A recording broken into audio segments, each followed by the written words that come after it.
Grand Matin Sud Radio, 7h, 8h30, Patrick Roger.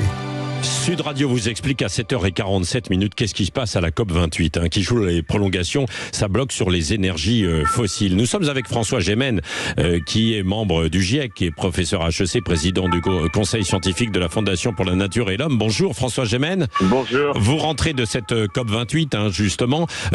Pourquoi ça bloque en fait à ce point-là sur les énergies fossiles ?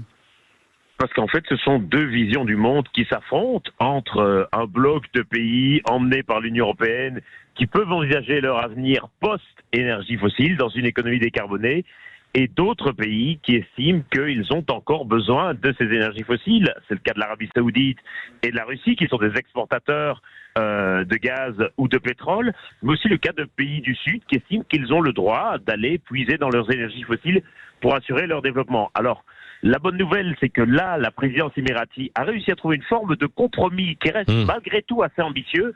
Ils sont pour le moment en séance plénière de clôture. Si aucun pays ne s'oppose à l'accord, nous aurons un accord quand même relativement historique et ambitieux. C'est-à-dire un accord qui donnerait quoi alors qu'il y a un compromis sur une transition pour sortir des énergies fossiles à terme, c'est-à-dire dans une quarantaine d'années, quoi, à peu près. Pour atteindre la neutralité carbone d'ici 2050, précise le texte. Donc en fait, l'opposition, c'était entre deux formulations. Une formulation qui prévoit la sortie des énergies fossiles, on appelle ça le phasing out. Une formulation qui prévoit une réduction simplement de la production, on appelait ça le phasing down. Et la présidence a trouvé une sorte de périphrase, c'est-à-dire qu'ils vont dire en anglais « to transition away from fossil fuels ». En d'autres termes, on pourrait dire « s'éloigner des énergies fossiles ».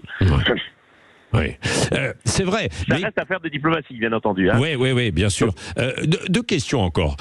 Quand on voit ce qui s'est passé en fait l'année dernière avec la crise autour de l'énergie et que l'on voit qu'on n'est pas encore prêt avec du renouvelable et d'autres solutions en fait encore aujourd'hui, François Gémen, on peut comprendre les réticences de certains pays qui se disent si on sort trop vite des énergies fossiles, on n'y arrivera pas, non ?